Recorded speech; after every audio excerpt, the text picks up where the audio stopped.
ছাগল কিনবো রে। কিনবি? দেখা কোন জায়গায় আছে?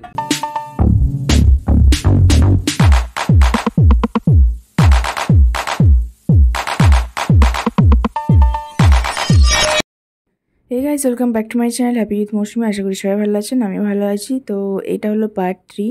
যারা পার্ট 2 দেখেননি তারা আগে গিয়ে দেখে আসুন। তো আমি গিয়েছিলাম দুবলাগিরি সি বিচ। তো সেখান থেকে ফিরতে ফিরতে সন্ধে হয়ে যাওয়ায় তারপর সন্ধেবেলা স্ন্যাক্স অর্ডার দিয়েছিলাম। এটা হচ্ছে চিকেন পকোড়া। এরপর রাত্রে খাওয়া দাওয়া করে শুয়ে পড়েছিলাম। আর এটা হলো পরের দিন সকালে।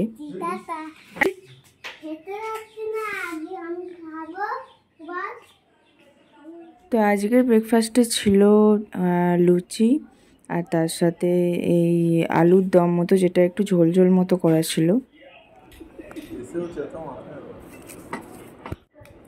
আর কুট্টু তো অ্যাজ ইউজুয়াল মানে খাওয়া নিয়ে যেরকম টাইম নেয়, মানে ওখানেও তার কোনো অন্যতা ছিল না, ঠিক ওরকমভাবেই টাইম নিয়ে খাচ্ছিল। আমারটাও তো মনে হয় 5G ফ্রি হবে। হ্যাঁ, কিন্তু ওই ইয়ে করতে হবে, 5G একটু স্টেবল হওয়ার পর তবে কিছু করতে যাবে, নাহলে 4G তে আমার ওই হয়েছে 5G। তো ব্রেকফাস্ট করে নিয়ে এখন পেছন দিকটা চলে এলাম, কারণ আমাদের গেস্ট হাউসের লাগোয়াই এখানে চাঁদিপুর সি বিচের কিছুটা অংশ আছে। তো আমি যে সময়টা এসেছি এই সময়টা আদার্স সেরকম আরও কেউ গেস্ট ছিল না, মানে আমরা আর একটা দুটো ফ্যামিলি এরকম তো ফাঁকা ফাঁকাই ছিল। আর দেখুন এরিয়াটা পুরোটা দেখিয়ে দিচ্ছি।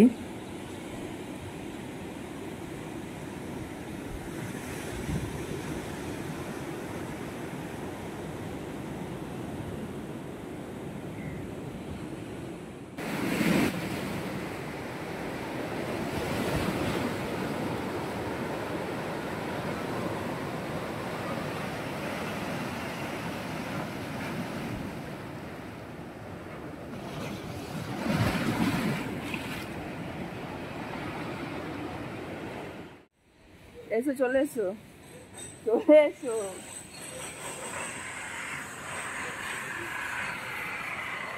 চলে আয়।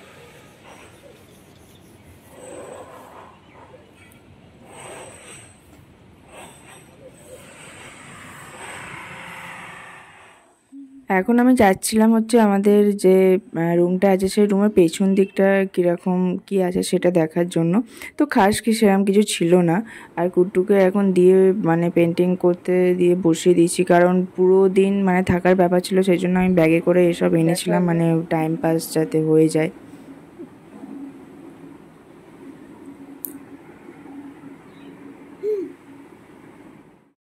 তো খেতে যাওয়ার জন্য রেডি হয়ে গেছি, আর ওখানে গিয়েই খেতে হবে। আর কাল থেকে ভাবছি রুমেই বলে নেবো, কারণ কাল থেকে আমাকে একা লাঞ্চটা করতে হবে, ও শুধু ডিনারটা করবে।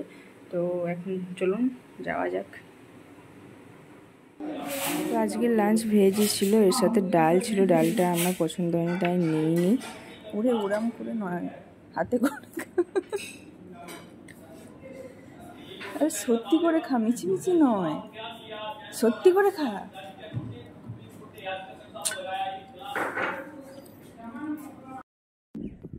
আর লাঞ্চ করার পর এখানে চলে এসেছি, কারণ এই সময়টা সমুদ্রে যে জল সেটা অনেকটা দূরে চলে যায়। এটা hide and seek beach, Chandipur যে বিচটা। তো এরপরে হচ্ছে বিকেলবেলা রেডি হয়ে গেছি, এখন যাব হচ্ছে চাঁদিপুর বিচে, যেটা মানে মেন যেখানে পর্যটকরা আসে, মানে আম পাবলিকদের জন্য যে এরিয়াটা, সেই জায়গাটায় যাব এখন। তো সেই জন্য রেডি হয়ে গেছি। তো আমাদের যেখানে গেস্ট হাউস ছিল সেটা থেকে মানে যাওয়ার সময় হেঁটেই যেতে হয়েছিল অগত্যা, মানে কিছু কিছুই পাওয়া যাচ্ছিল না, সেই জন্য হাঁটতে মোটামুটি অনেকটাই হয়েছিল। তবুও একটা শর্টকাট ধরে চলে গিয়েছিলাম।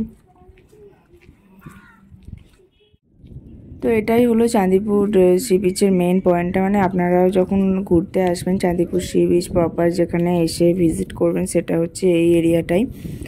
তো এটা আমার দেখার ইচ্ছে ছিল। আমি 2018 সালে যখন এসেছিলাম তখনও আমার দেখা হয়নি, তখনও ওই ওখানকার গেস্ট হাউস থেকে ওইখানেই দেখে চলে গিয়েছিলাম। তো এবারে এসে পৌঁছালাম, আর এখানে দেখুন অসংখ্য এরকম পেয়ে যাবেন ঝিনুক শামুকের খোলা। মানে এরাই যেন রাস্তা তৈরি করে নিয়েছে, আর মানে মাটি দেখা যাচ্ছে না, মানে এতটা পরিমাণে এগুলো এরকম বিছিয়ে পড়ে থাকে। তো দেখতে বেশ ভালো লাগে। আজ মানে জুতো পরে গেলে একটা মানে এগুলোর উপর দিয়ে একটা আওয়াজও হয়। তো আপনি মানে যদি নিয়েও যেতে চান ঘরে, মানে কত নিয়ে যাবেন সেটাও নিয়ে শেষ করতে পারবেন না, মানে অসংখ্য অসংখ্য, দেখে বুঝতেই পারছেন। আর আমি যেহেতু অফ টাইমে এসেছি সেই জন্য বিচ মোটামুটি ফাঁকাই ছিল। হ্যাঁ, টুরিস্ট অবশ্যই ছিল, তো সেটা হাতে গোনা আর কি। কিনবি? রাহা কোন জায়গায় আছে? ওই জায়গায় সাইডে। কত দাম বলেছিল? 5টা দাম। দাম? 5টা দাম বলেছে। তুই কি করবি তুই? খানিয়াতে আমি খেলবো। কোথায় খেলবি? এখানে খেলবো। এখানে খেলার জায়গা? হ্যাঁ। রাত হোক তারপরে কিনে দেবো, রাত্রে খেলবি। না, রাত্রিরে খেলো না, তো রাত তো হয়ে গেছে। দাও, আনো আনো আনো না। ফুচকা খাবি? তো কুট্টু অনেক বায়না করার পরেও ওর বাবা ওকে কিনে দেয়নি। তো এরপরে বাড়ি চলে এসেছি, আর এখানে মানে রিলসের জন্য কিছু ভিডিও নিচ্ছিলাম। তো এইটুকুই ছিল আজকের ব্লগটা। নেক্সট ব্লগ নিয়ে খুব তাড়াতাড়ি আসছি। তো আপনারা সবাই খুব ভালো থাকবেন, লাইক শেয়ার কমেন্ট করবেন, ভালো লাগলে যারা নতুন দেখছেন তাদের যদি ভালো লাগে সাবস্ক্রাইব করবেন। তো আসলাম, টাটা।